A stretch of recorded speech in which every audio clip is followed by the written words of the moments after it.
You've been very, very, very supportive. And I have recognized this, and for some time now, I have been supportive of the salaries of a few of the women who are here. And I will continue to be supportive of you and even go further in that regard. I also want to,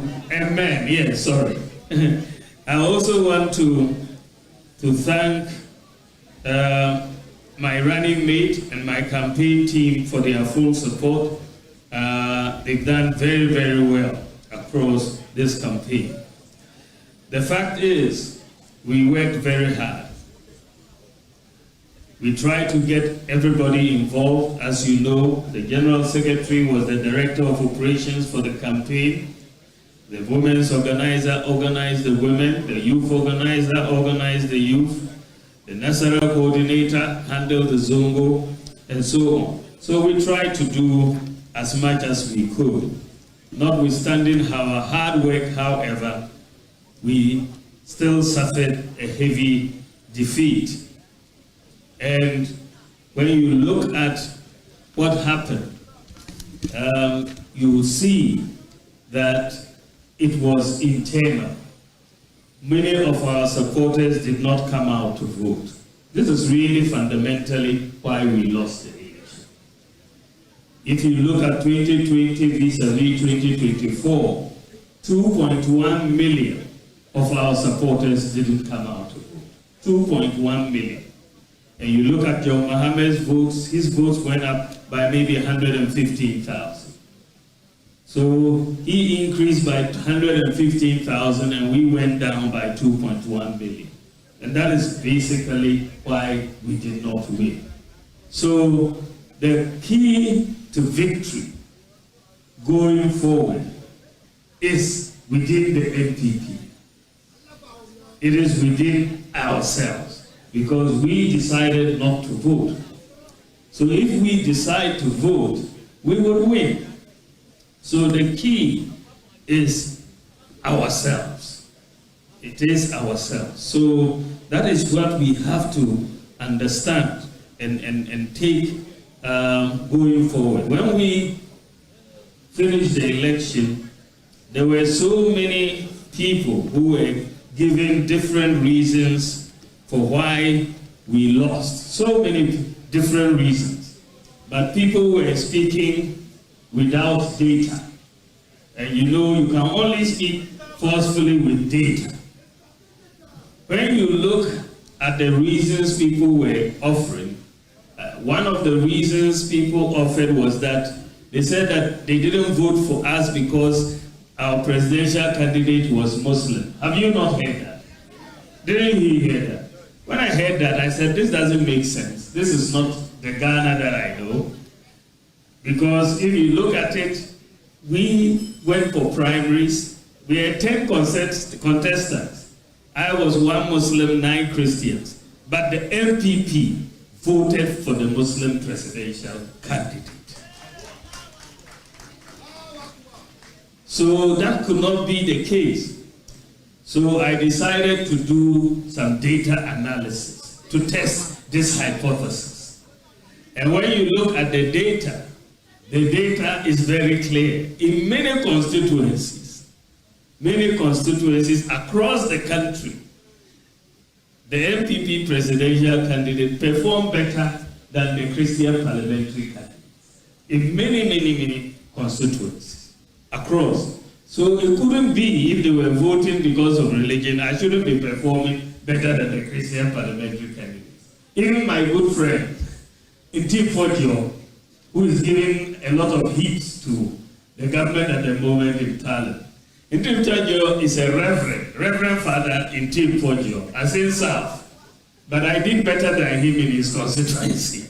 So he did so well. I mean, he did and mobilized the votes for me, and I thank him very much. But if you look at all across the country, the fact is that there was no religious factor in the voting. It is only propaganda. There is no religious factor. And in fact, you know, we sought to see so many and different institutions undertook research and undertook studies to answer the question. You know, you had our MPs, you had Conrad Adenauer, you had Global Info Analytics, you had different institutions. But when you look at it all, they all came to the conclusion that it wasn't an issue of religion, it is not an issue of tribe. Those two issues have been ruled out in all the findings from different surveys that have been done. So as a party, I'm very, very happy that, and as a country, I'm very, very happy that religion and tribe has not entered our political discourse. We should not therefore allow people to come in to play propaganda with religion and tribe. We are one nation. We will all go together and we will move, whether we are Muslims or Christians, we will all work together for the good of this country. And that is how we should try to get everybody going forward. I am very, very happy that Professor Michael Quaye and his Elections Review Committee have submitted their report. We've waited for this report for a long time. And they delivered the report on time.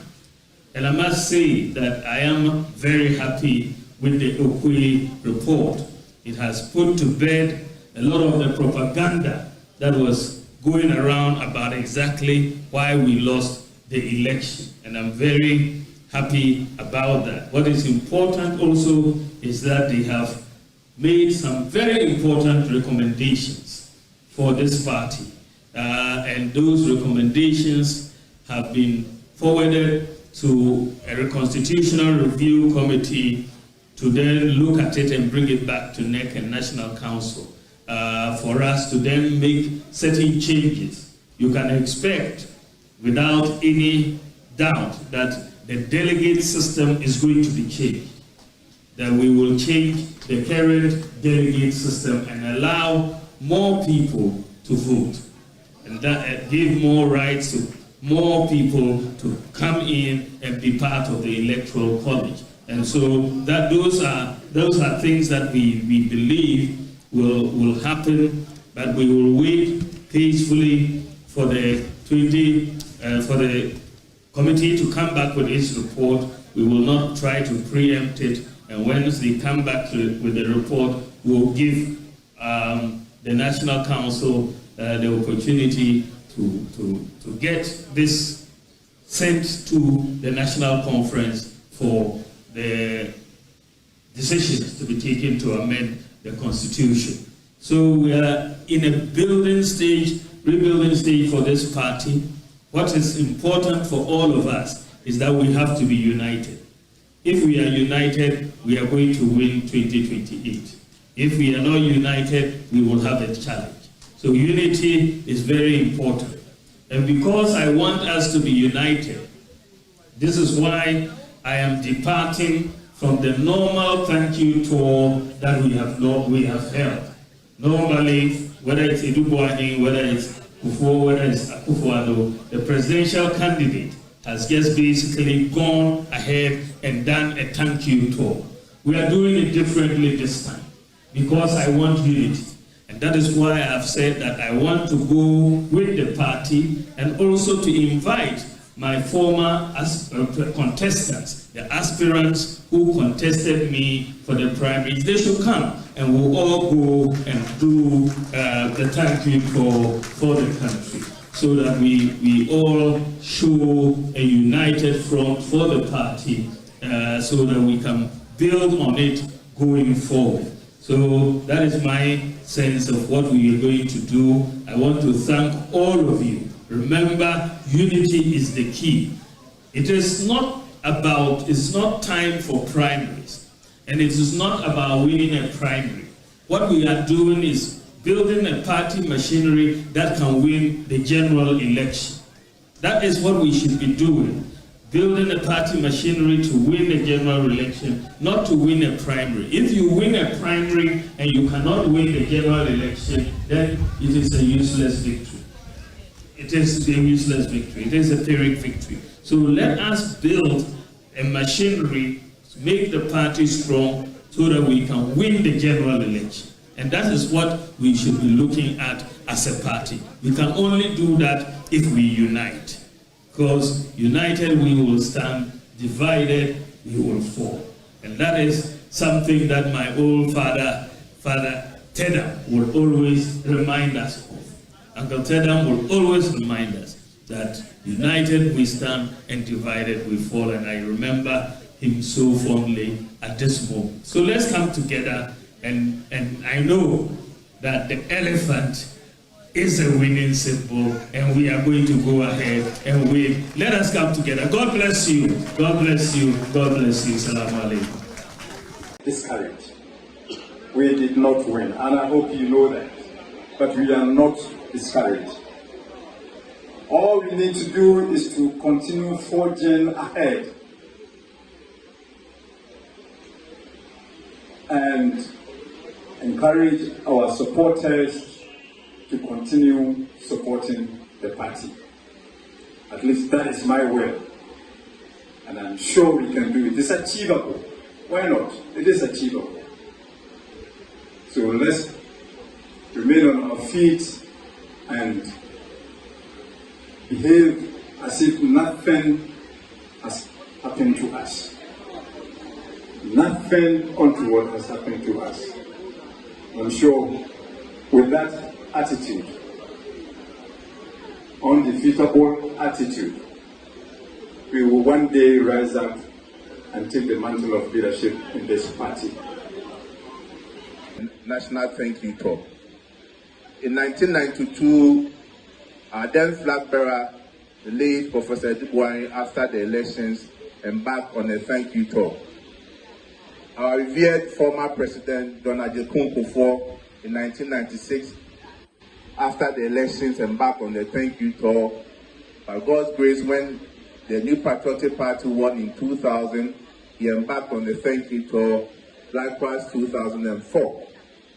In 2008, when we didn't win the elections, our then candidate, His Excellency Nana Dankwa Akufo-Addo, equally embarked on the thank you tour 2009. And even in 2012, when we did not win, he embarked on the thank you tour. By God's grace, when we won in 2016, we went on the thank you tour, and even 2020. In 2024, we couldn't win. But then again, just as we have precedents, our immediate past flag bearer, His Excellency Dr. Alhaji Muhammad Bawumia, and the party are embarking on a thank you tour. The uniqueness of this year's thank you tour is that it's not him himself as a flag bearer who is embarking on the thank you tour, but he's doing it together with the party. And this is something that we want to show appreciation to the former Vice President and immediate past flag bearer for recognizing the need for us to move together as a party in the thank you tour. Again, he has also led the process and the charge for us to invite former contestants or those who contested with him in the parliamentary primaries to join in the thank you tour. It is important that we show unity as a party. So on the thank you tour, you should expect to see all the flag bearer aspirants who contested with His Excellency Dr. Alhaji Muhammad Bawumia to show that as a political party, unity indeed lies strength. As you are aware, not long ago, Professor Michael QUAYE'S committee submitted their review report. And after they have submitted their report, we did a press conference to explain to the rank and file of our party that we are going to study the report, and all the recommendations captured in the report will fully be adhered to. And once again, I want to reiterate the point that all the recommendations in Professor Michael QUAYE'S report will be fully adhered to, including the famous page 66. all of that will be adhered to. Ladies and gentlemen, today is supposed to mark a very important day for us as we are preparing to start our thank you talk. But yesterday was a sad day for the democracy.